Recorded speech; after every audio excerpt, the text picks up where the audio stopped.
One down. One down.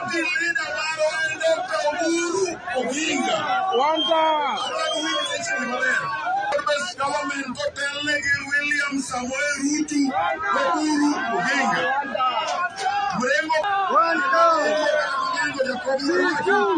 Ruto, This is Kisumu. Kisumu is singing one term. This is the region that Ruto thought that is going to have it easy. He has made several trips in Kisumu and the Lake region, and in his mind he thinks that Kisumu, now that Raila Odinga is not there, now that the gap is not is there, that this is the region that the people will just wake up and vote for me. But looks like these people are reminding him that nah, we are not as cheap as you think, and we are not as naive as you think. So here, if Kisumu are singing one term, then Ruto has lost it all, because the only region he can brag about it right now is the Rift Valley region, and we're not even sure that all the Kales are going to vote for him. So Ruto, to me, I've said it, and I believe that this is the truth, that Ruto has no numbers. This is what I believe in.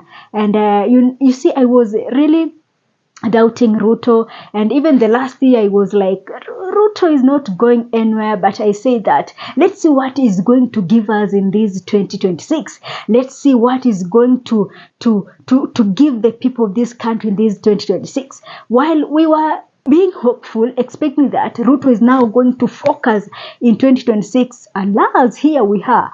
Ruto is now campaigning. A president is campaigning 18 months to the general election. This is crazy. This is just something that I don't know even how to take it. I don't know. Ruto should be busy right now doing something for these people, for the people who elected him.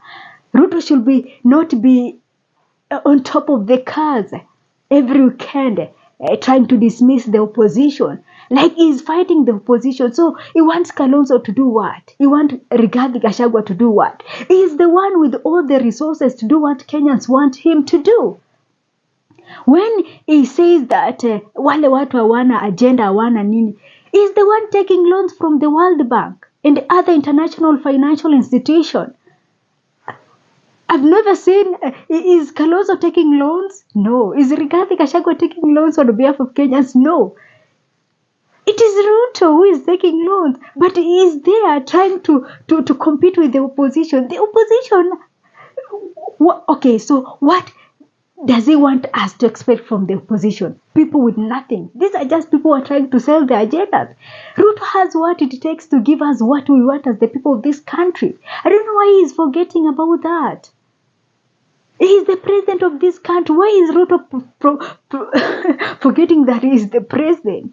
He has everything. The KRA is cornering the business people with tax and everything. Why is he forgetting that he is the president? So we can say that Ruto has lost Kisumu from these clips.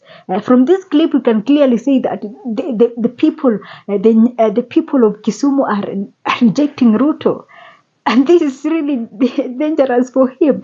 We are so sure that the Central region is a place that they don't even want to hear his name. So if Ruto has lost the Mount Kenya region, and is now losing the Lake region,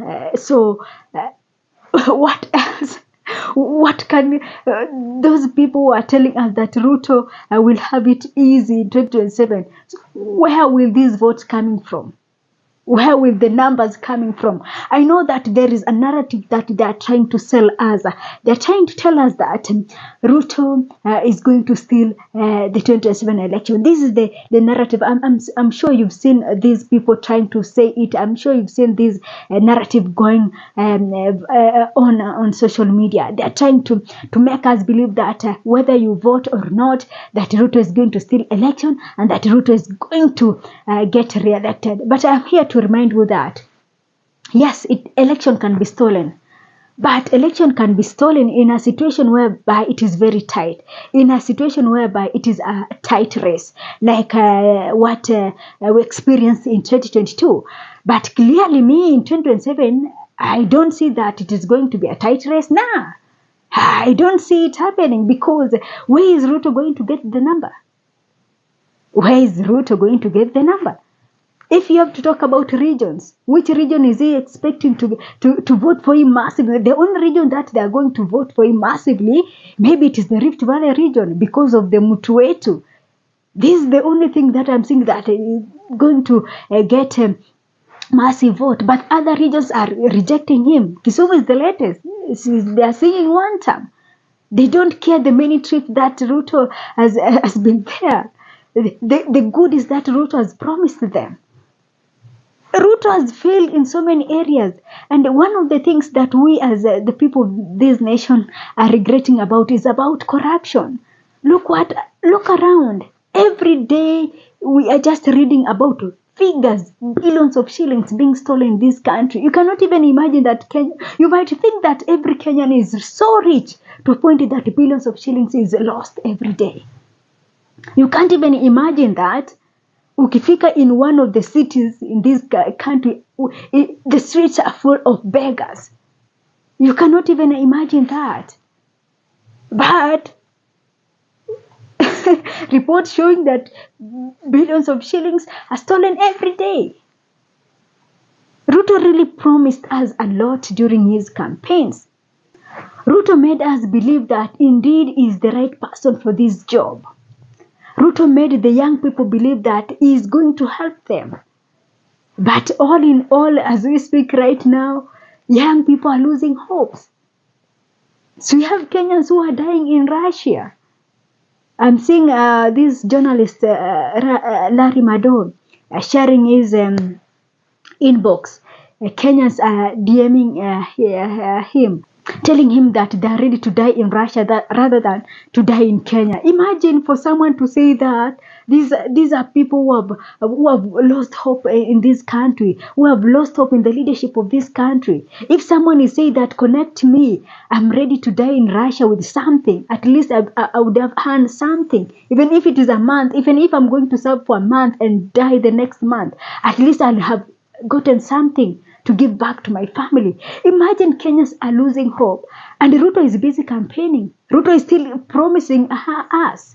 Ruto is still in 2026 promising us. It is really a tragedy. As the people of this country, I think a majority of Kenyans are regretting, but we have the 2027 moment to correct these mistakes. If you are a politician out there and you're not doing something for the people who elected you, your time is up. Don't think that you'll come with the money and convince the voters to vote for you. No. The voters are now clever. The voters are saying, we'll take your money, but we'll send you home. Because after all, this is the money that you've stolen from us. This is our taxes. So clearly it is our money. You're trying to give us back our money. So any politician, be it a governor, be it a senator, be it an MP, an MCA, and a woman representative, if you thought that you're going to this political space to generate generational wealth, then this is bad news. Kenyans are not going to entertain mediocrity. Kenyans are no longer entertaining incompetent leaders. Kenyans have seen it all. Kenyans have suffered. Kenyans are suffering, and they're saying that enough is enough. We want people who are going to make this country to make us at least afford the basic needs. This is the cries of Kenyans, and clearly the current regime, the current leadership we have failed Kenyans, and this is why we can see that Kenyans are so desperate. Kenyans are ready to risk in these other countries whereby modern slavery is being practiced. If people are ready to die just to get something, it is really wrong. It is really wrong. So for the current regime, I think for me it is clear that your time is up, your time is running, and I don't think that Kenyans can afford to give you again to vote you again, because for what Kenyans are going through, it is really tragic, it is really terrible. So it's either these months that are remaining, you work for Kenyans or you go home. If you think that playing tribal politics and money and divide and rule politics is not going to work, I believe that it is not going to work. I believe that Kenyans have suffered enough, Kenyans are going through a lot, and Kenyans really understand the importance of having good leaders in place. I think this regime has taught Kenyans that the decision you are making in the ballot is very, very crucial, is very, very important. Because at the end of the day, you will need these people to work for you. You will need these people to put in policies that is going to make everything work for us. So as much as also we are cursing this regime, but I think that it is also a blessing for us, because for the first time Kenyans are feeling the heat, and for the first time Kenyans are saying that this time round we are not going to just be electing jokers. Kenyans now can see what bad leadership can do to people, because the struggle that Kenyans are going through right now, I don't think that any other person will want to go through this again and again. So for any politician out there, if you think that your money is going to serve you in 2027, it is not. This is a very bad news. I'm giving it to you that it is not. So you see, after Ruto has made several trips in Kisumu, they are singing one time, because people are feeling it. You cannot be struggling to pay school fees, struggling to afford food, and still someone tells you that you need to vote for them again. No. It doesn't make sense. So guys, allow me to end this video here, and thanks for watching. This is Sophia Live.